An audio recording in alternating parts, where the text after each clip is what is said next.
10분 가정예배 오신 여러분들 진심으로 환영합니다. 오늘은 예수 늘 함께 하시네. 함께 찬양하시죠. 고단한 인생길 힘겨운 오늘도 예수 내 마음 아시네. 지나간 아픔도 마주할 세상도 예수 내 마음 아시네. 믿음의 눈 들어 믿음의 눈 들어 주를 보리 이 또한 지나가리라. 주어진 내 삶의 시간 속에 주의 뜻 알게 하소서. 믿음의 눈 들어 믿음의 눈 들어 주를 보리 이 또한 지나가리라.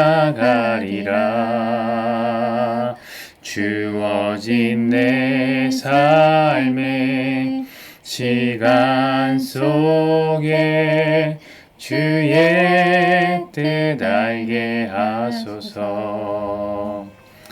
아멘. 오늘 말씀은 시편 102편 6절에서 12절까지의 말씀입니다.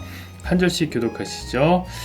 나는 광야의 올빼미 같고 황폐한 곳에 부엉이 같이 되었사오며 내가 밤을 새우니 지붕 위에 외로운 참새 같으니이다.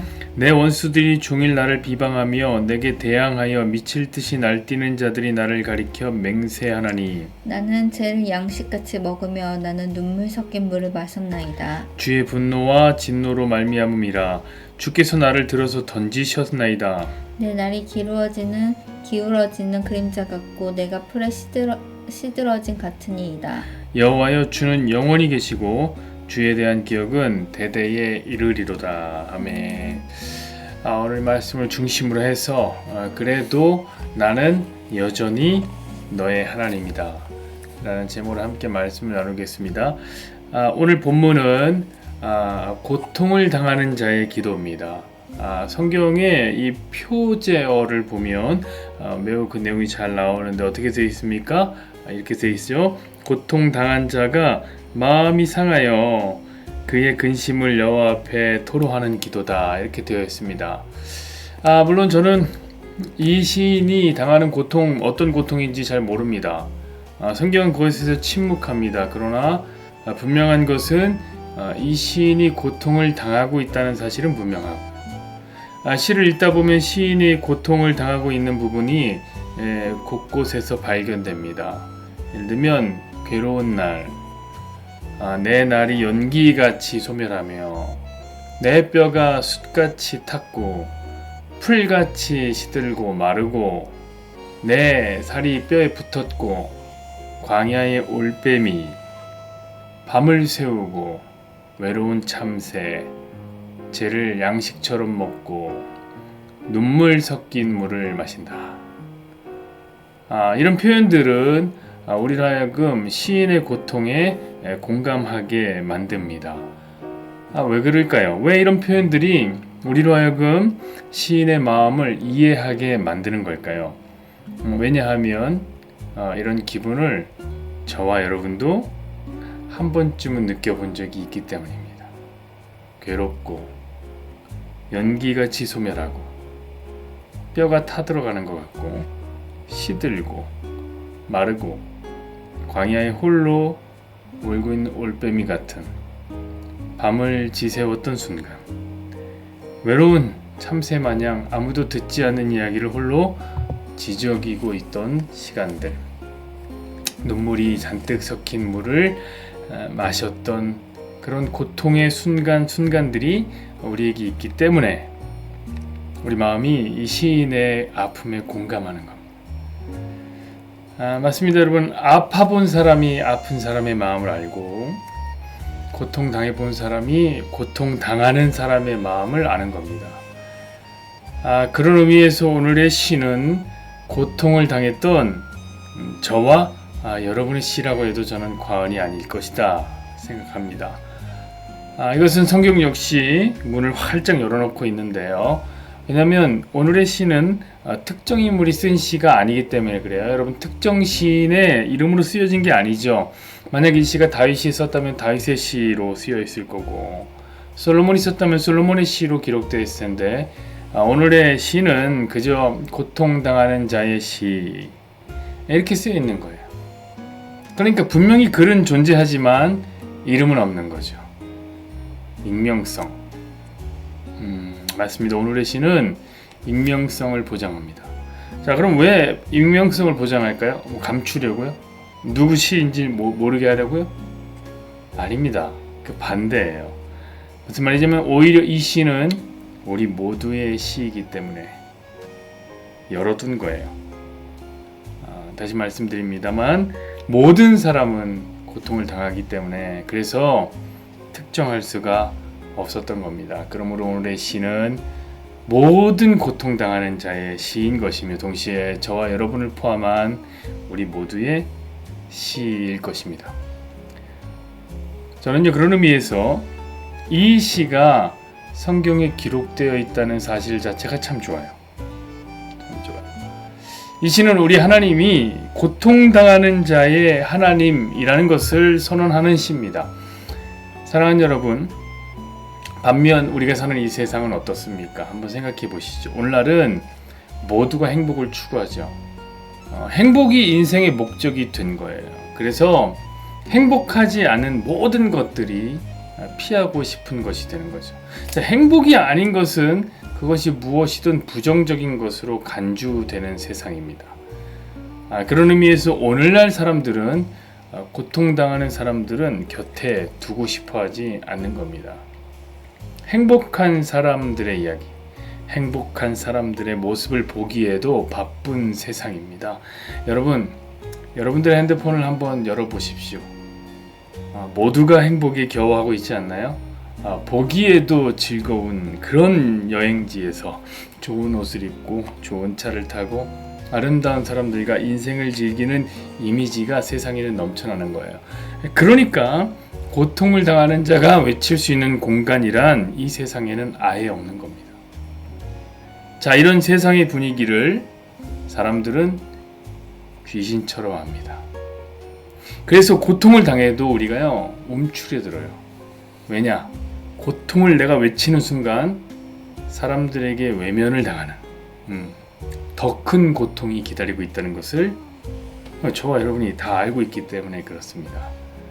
그래서 오늘날은요, 우리 성도들도요, 기도만 골방에서 하는 게 아니라 기도도 골방에서 하는 거지만 고통을 골방에서 감내하고 있는 것 같습니다. 자, 혹시나 오해하지 말기를 부탁드립니다. 이것은 절대로 디스가 아니고요, 이것은 표적 설교가 아닙니다. 다만 설교의 이해를 쉽게 돕기 위해서 제가 적절한 예시를 드는 것뿐이에요. 저는 지극히 선한 의도를 가지고 있습니다. 얼마 전에 제가 극심한 우울감에 시달렸던 때가 있었습니다.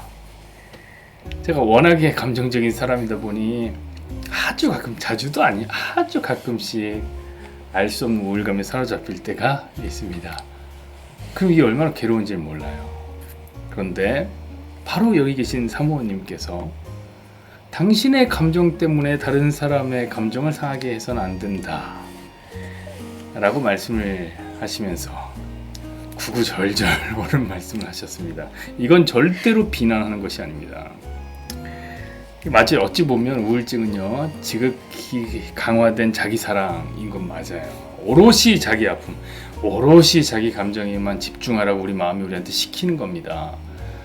당연히 그럴 때 다른 사람의 감정은 아랑곳하지 않게 됩니다. 그러니 제가 마음을 잘 정리하는 것이 구구절절 맞는 말이죠. 그런데 한편으로는 그런 생각이 들었습니다. 그래, 세상은 고통당하는 자가 골방 밖으로 나오길 원하지 않는구나. 사랑하는 여러분, 이 세상의 위선이 좀 이상하지 않습니까? 철학자 쇼펜하우어는 이런 말을 합니다. 인간은 항상 만족하지 못하고 맹목적인 의지에 얽매여 살기 때문에 삶은 지독한 고통이다. 맞습니다. 사람들은 행복을 추구하죠. 하지만 항상 만족하지 못하기 때문에 삶은 언제나 고통일 뿐입니다. 그래서 고통은 보편적인 거예요. 그런데 우리는 행복을 추구하기 때문에 그 보편적인 고통조차 꼴보기가 싫은 겁니다. 그런데 어떡합니까? 그게 우리가 사는 세상인 겁니다. 우린 그냥 그렇게 사는 거예요. 그게 민낯이에요. 사랑하는 여러분, 저는요 그래서 우리 하나님이 참 좋습니다. 왜냐하면 그분은 고통당하는 자의 기도를 들으시는 분이거든요. 그리고 이렇게 말씀하세요. 나는 여전히 너의 하나님이다. 그것이 오늘 고통당하는 자의 노래가 성경에 기록된 이유입니다. 우리가 아프다고 끙끙대는 소리, 투덜거리는 소리, 시끄럽게 울어대는 소리도 하나님은 결코 거절하는 법이 없으십니다. 그냥 들어주시는 거예요. 야 이놈아, 불평은 기도가 아니야. 이러실 법도 하시는데, 내가 그동안 너한테 얼마나 은혜를 베풀어 줬는데 너는 감사할 줄은 모르냐? 이렇게 화를 내실 만도 한데 하나님 말씀하십니다. 나는 고통당하는 자의 하나님이다. 그것이 시편 102편이 우리에게 주는 위로입니다. 그런 하나님이 우리 하나님이라면, 아니 그런 하나님이 우리 하나님이니 고통은 더 이상 우리의 문제가 아닙니다. 여러분 한번 생각해 보십시오. 제가 처음에도 말씀드렸습니다. 우리 고통을 당한 적이 있다. 우리는 고통을 당한 적이 있다. 그렇죠? 맞습니다. 우리는 모두 고통의 경험이 있습니다. 여러분 이 말의 전제가 뭔지 아세요? 이 말은 고통이라는 것은 결국 지나간다는 거. 오늘 찬양했듯이 이 또한 지나가리라. 맞아요 여러분. 고통 우리 다 경험한 적 있잖아요. 고통은 일시적인 문제예요. 영원한 고통이란 건 없어요. 저는 얼마 전에 극심한 우울감에 시달렸지만 지금은 누구보다 행복합니다. 이렇게 웃고 있잖아요. 고통은 지나가는 겁니다. 여러분의 행복도 마찬가지예요. 행복도 일시적인 겁니다. 다 지나가는 거예요. 그러나 하나님은 영원하십니다. 시인의 고백을 한번 들어볼까요? 11, 12절. 내 날이 기울어지는 그림자 같고 내가 풀에 시들어짐 같으니이다. 여호와여 주는 영원히 계시고 주에 대한 기억은 대대에 이르리이다. 아멘. 고통은 지나가는 거고 하나님은 영원하시다. 그런데 그 영원하신 하나님이 이 땅에서 우리가 당하는 잠시 고통에도, 아파서 소리 지를 때에도 그 기도 소리를 들으시면서 그래도 나는 여전히 너의 하나님이다 이렇게 말씀하시니 모든 고통을 당하는 자여 위로를 받으시라.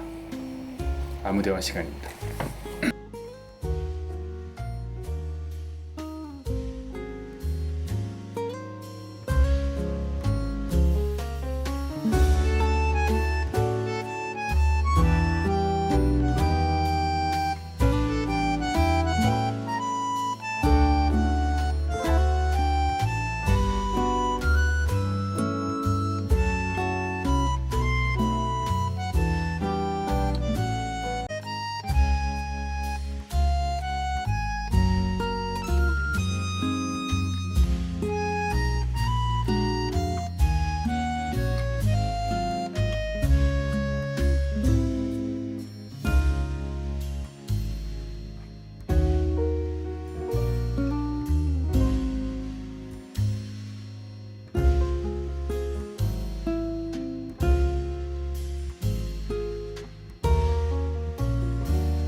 공동기도문 시간입니다. 함께 손을 붙잡고 표적으로 축복을 딱 해주는 거예요. 함께 축복하실까? 여호와는 내게 복을 주시고 너를 지키시길 원하며 여호와는 그의 얼굴을 내게 비추사 은혜 베푸시기를 원하며 여호와는 그 얼굴을 내게로 향하여 드사 함께요 평강 주시기를 원하노라. 아멘.